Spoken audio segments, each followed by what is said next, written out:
Welcome to another edition of Teach the Geek interviews. My name is Neil Thompson. I'm the founder of Teach the Geek. I work with technical professionals so they can present more effectively, especially in front of non-technical audiences. And you can learn more about it at teachthegeek.com. Again, that's teachthegeek.com. Today, my guest is Angie Li. She is a UX Master Certified Product Designer. I have no clue what that means. So I certainly will be asking her. I certainly will be asking her as our Sure. conversation goes on. I mean, when it comes to UX, what does UX mean anyway? And I think it depends on who you ask. So I'm definitely interested in learning what she knows about it. And then she's also a career coach for those who want to get into UX design. And I'm really interested to learn more about that as well. So welcome to Teach the Geek interviews, Angie. Yeah, absolutely. I'm excited to be here. So again, my name's Angie. I am based out of Nashville. And the way I think or like to say UX design, or also called product design, they seem to not have been able to land on a name over the years, is just monitoring an application, a website, a service, and then finding ways to improve it and make sure that it's easy to do the task and the things that you need to do. Nice. So yeah, I always like to kind of explain things with an example, right? So we're using Zoom right now to record this podcast. And if someone were to have never used Zoom before, a user experience researcher or a product designer would sit and watch that person. It's like, hey, show me how you would start a recording. And we would observe those behaviors, see where they struggle, and then try to make improvements on the tool. Okay, nice. That's an excellent explanation. From the bit of research I did on you, I saw that you got a degree in computer science. So what was the motivation to get that degree?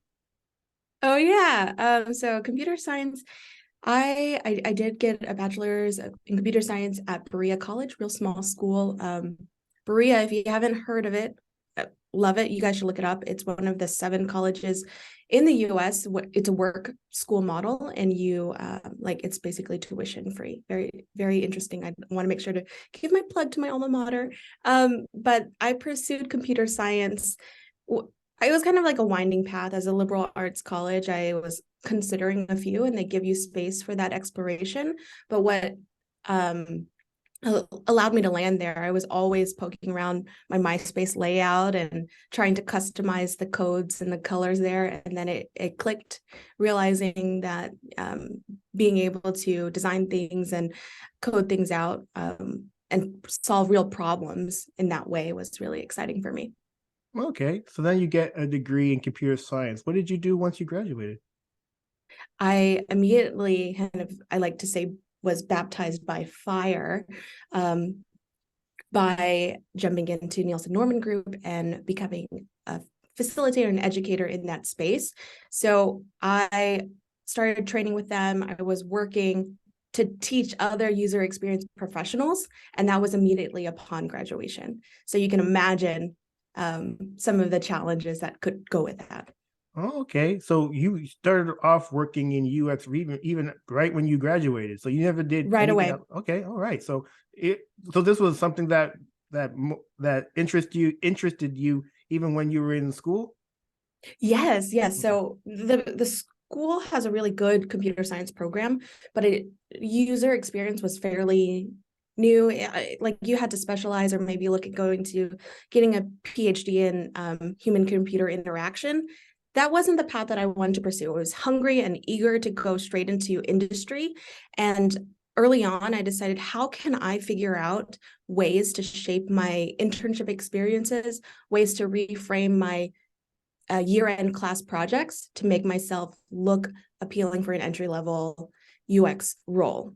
And I just so happened to be able to position it in a way that I ended up teaching other UX professionals, which is wild.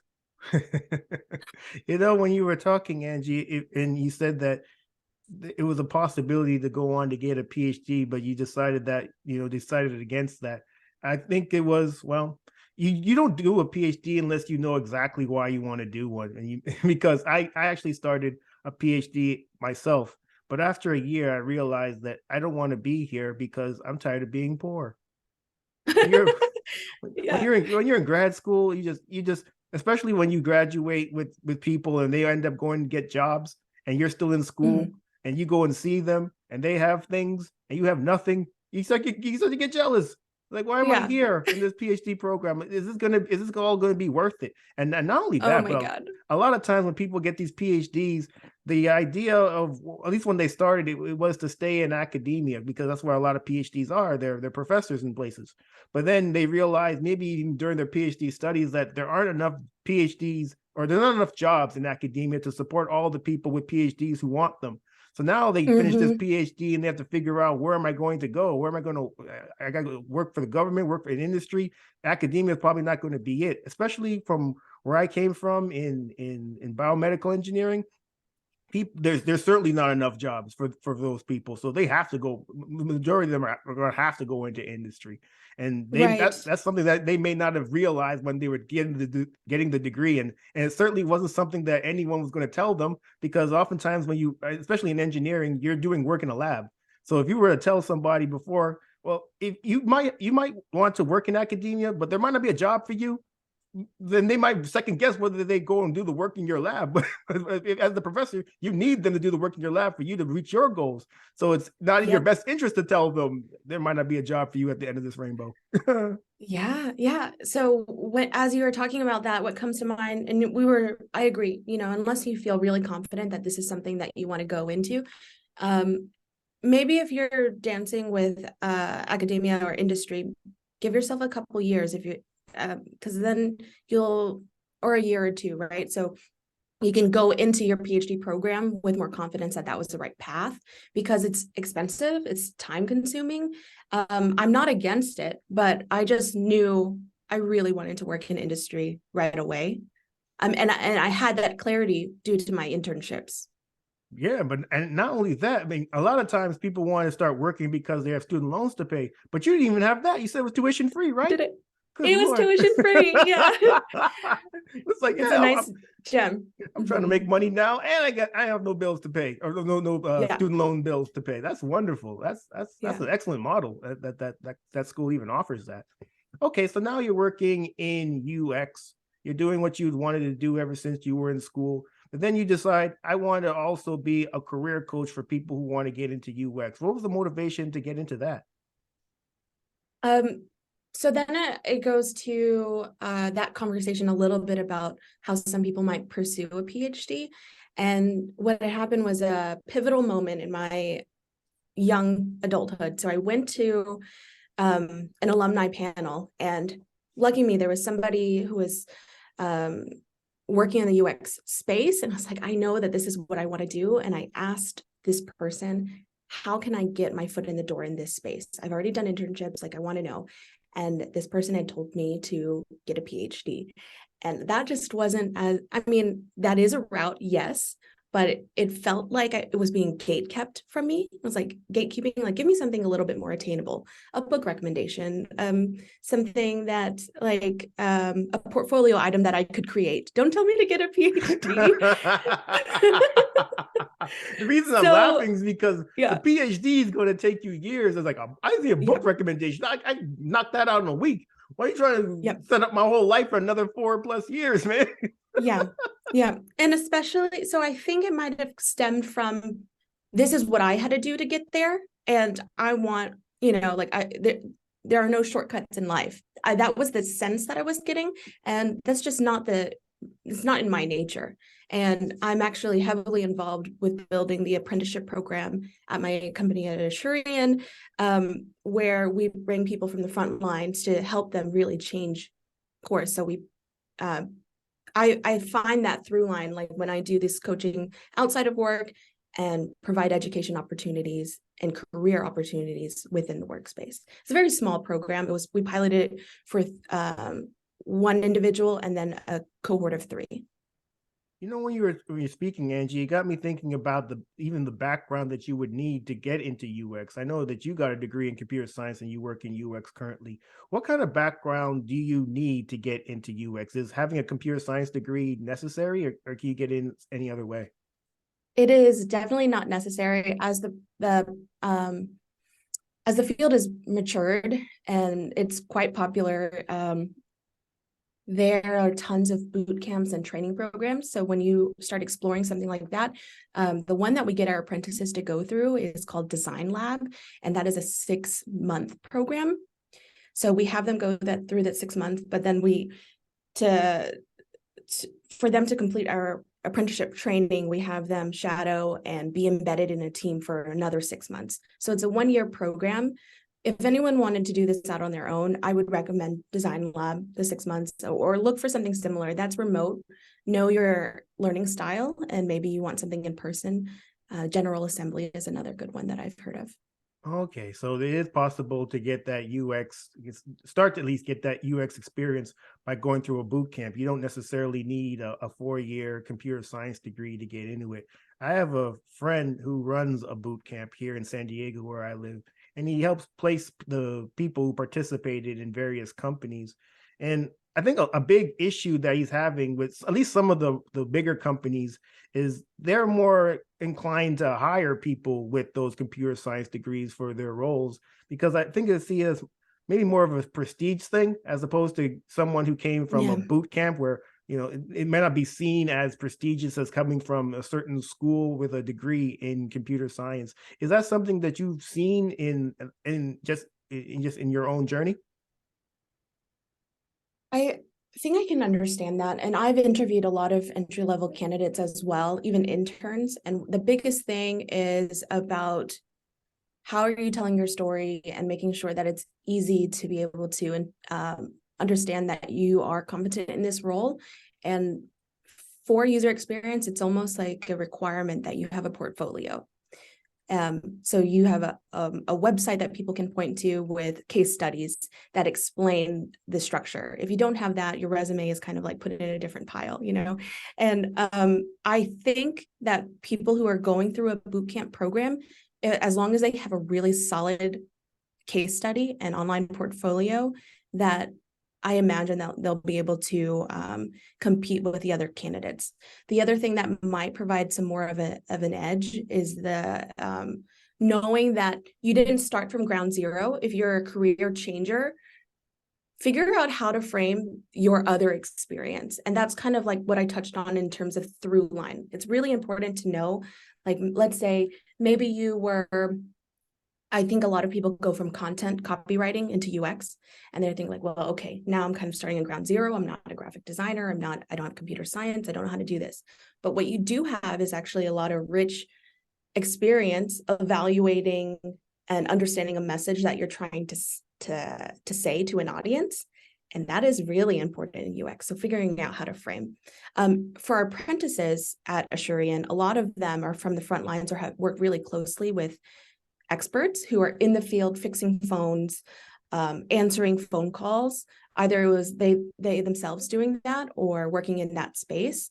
That means that they've got a lot of empathy, and they were right there in the, like, what do they call it, nose to the grounds kind of thing. That is valuable. They were not starting at ground zero. Nice. When you were also speaking, it reminded me of when you work with the people that you work with as a career coach. What type of services do you provide to them? Mainly it's one-on-one coaching, just understanding where they're at and then providing recommendations in terms of how to progress to their end goal. It's very simple, straightforward mentoring. But what I've realized that to augment things that are freely available, some people just need a cheerleader and a coach near them to say, like, don't get stuck in your head about overwhelmed by all of the information that's out there. If you need me to tell you what is the most tactical and meaningful thing for you to get to that next step, and then monitor your performance as you go, coach you along the way, that is the type of service that I look to provide. So you don't tell them to go get a PhD? I do not. Yeah. Angie, when I first started this podcast, it was about the public speaking journeys of people with technical backgrounds, and it all stemmed from my own struggles having to give presentations in front of management. But I eventually got the hint. Actually, I got the hint when my project got canceled that maybe this is something that I should get better at, just being able to communicate with non-technical senior management types. When did you realize that speaking in front of others could be of benefit to you? Oh, well, very early. Considering one of my first gigs was teaching industry professionals. And I think I had always had this quality of like a bigger presence. It was just kind of a little silly and crazy. And the thing that I always wanted to be able to do better was help people know the touch points and where we're going, where we're headed, and where we'll land, and then what you need to do after this talk, after this workshop, after this one-on-one session. So I knew fairly early, and I think that was all shaped by my first gig. I commend you for learning that lesson early on, because I certainly did not. It was actually during my second job having to give presentations, and I mentioned that my project had to be canceled. Something catastrophic really had to happen for me to figure it out. But kudos to you for figuring it out earlier on, and I'm sure it has served you well. Has giving presentations or just public speaking in general, have you always been good at it? And if not, what did you do to get better at it? I was not always good at it. I think there's like a combination of things that made it challenging for me. It would be like just putting yourself out there and being in the front takes a lot of vulnerability, like standing up when everybody is sitting down looking at you in front of the room. I would like shake. I could still shake, those are things that put yourself in an uncomfortable position. So some things that I've done to get better over time, I've learned writing a script is important, but I would not rely on the script. In fact, I found that a script actually made me more nervous, because I would, look at my PowerPoint, look at the notes, and then if I skipped a line, you could tell I was like looking like that.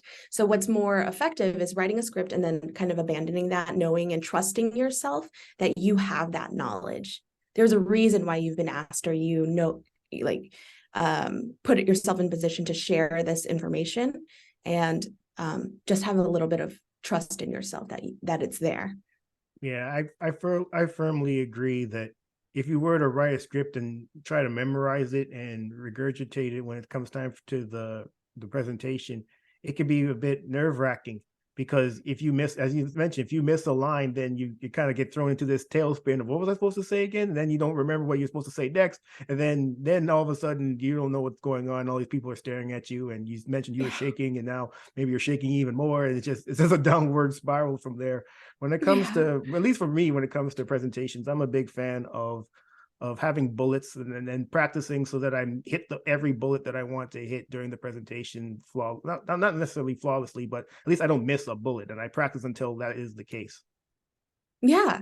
And I think there's nothing wrong with just kind of bringing down that fourth wall, I think, and then saying like, okay, let me just make sure I hit everything. And then letting everybody hear that out loud, your thought process. It's like, I'm thinking about this. All right, let me just make sure I hit everything. I don't take any, I don't think that's an issue. I feel like it makes your presentation a little bit more natural, conversational, and that's just my style. Yeah, same here. Do you have a process for putting your presentations together? And if so, what is it? Okay, so a lot of mine are so similar. They're iterations on each other. So I always like to start with something that exists. And that's kind of my process, is to either steal and copy and then make it my own. So maybe, let's say, I was doing a presentation on something very complicated about, let's call it, one big thing is NPS. So Net Promoter Score, and looking at how people are satisfied with our product. So if we're monitoring NPS and I'm trying to talk about that, then I might say, hey, does anybody have a deck on this? And then I would just try to get feedback, like, how's this structure working? And so it's always about, it's kind of that theme, even with product design and user experience research, is looking at something that's in place, trying to see where it can get better. Maybe it was too much information in a small amount of space. Maybe it wasn't enough. So that's kind of like a bird's eye view of how I might approach a new talk. Yeah, that's actually smart. I never heard anyone say that before, but that's actually rather clever. There's no need necessarily to recreate the wheel. If something already exists that as you can use, why not use it? And then you can review it and then see where in certain parts it can get better. And then, as well, it's probably less work for you. So that's probably better. Why not? And we have the internet. So let's say it's not even work related, and you wanted to give a talk on how to program a drone. There's probably a deck PowerPoint out there. Look at that, take inspiration, look at their structure, and then kind of just change the order. It's a PowerPoint slide, so you can move things around. Nice.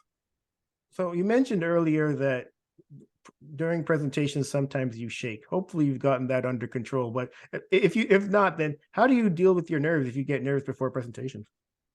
Okay, so I'm glad you asked, because I think I have developed some best practices on how I manage that. And a lot of the times it's not waiting until, like, let's say the talk is starting at the top of the hour at 10 a.m., right? So that's when ours started.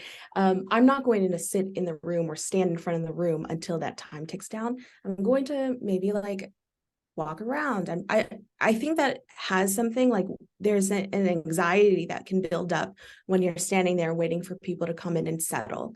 So you can do something like working the room and maybe like greeting somebody who came in early to support you, to say like, hey, how was your weekend? You don't have to talk about your presentation.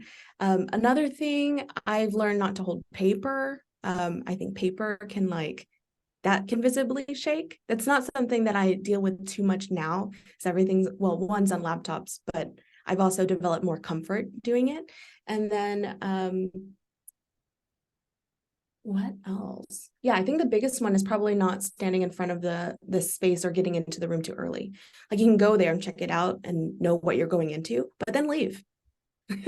Interesting. Yeah. I've never heard these before. You're just introducing a whole bunch of different things to me. I think that's well, I think that's interesting. The idea of not just staying in the room and just kind of leaving and then getting back in there, because when you're in the room, you're reminded of the fact that you're going to be up there in a while, giving this presentation in front of these people. So maybe not having that memory of too much memory of being in that room before the presentation is a good thing. That's really interesting. I'm definitely going to think more about that. And then the idea of don't hold paper.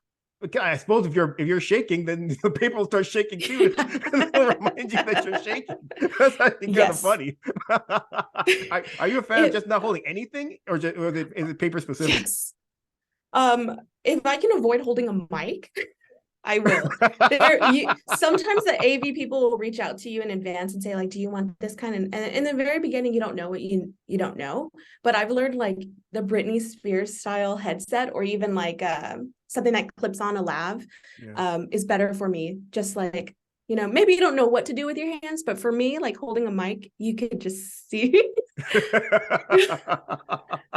That's hilarious. Okay, nothing in the hands. Got it. All right. Yeah.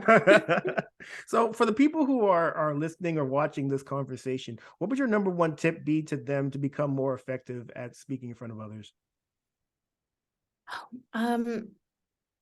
Number one tip is to find opportunities to speak. Like, I know this is just like it's so simple, but let me break it down in a few ways. It could be facilitating a small group discussion. Maybe it's a retro. I know a lot of people listening are in the tech space, so maybe you could volunteer to be the scrum master for a quarter. Find yourself in spaces. If you find yourself, maybe you're intimidated by even speaking up in a group of people, get your buddy and say, like, hey, this is a skill that I'm trying to get better at. I want you to know that I'm going to be a little bit more like trying to build that confidence in these meetings. And if you have an advocate in the space, knowing that an introvert or someone is trying to say something, say like, oh, you know what? I think Ashley's trying to say something. And then everyone will look and listen. So those are a few ways, like, get those reps in and baby steps to speaking. Oh man, when you mentioned that if there's an introvert in the room, this person may have something to say. I'm an introvert myself, and I just can think of, if someone were to do that to me, I'd be like, actually, I had nothing to say. That's why I was being quiet in the first place. But now I'm on the spot. Now I better come up with something. Why do you gotta do this to me? So Neil, if you were that introvert in the space and you said to me specifically, hey, Angie, I'm finding that I'm not able to speak my mind in the room. Yeah. Then I wouldn't put you on the spot, but it would be more of like, if I notice you couldn't interject. Yeah. Okay. I got it. All right. You got to look at the body's language, the facial expressions. Me, Yeah. No. What? Let me talk, damn it. This other person's been prattling on for 10 minutes. Saying the same damn thing. I got something else to say. Oh man, I just remember like, being let someone else speak. Yeah, I can just remember being in meetings and you'd hear somebody say something, and then maybe 10 minutes later, somebody would say the exact same thing. I'd just be thinking, man, were you even listening at all? Or were you just waiting for your time to talk? Oh, could this have been an email? Like that too. Yeah. Well, this has been a great conversation. Thank you so much for being a guest, Angie. How can people get in touch with you? They can find me at angieli.com, ANGIELI. I'm on Instagram.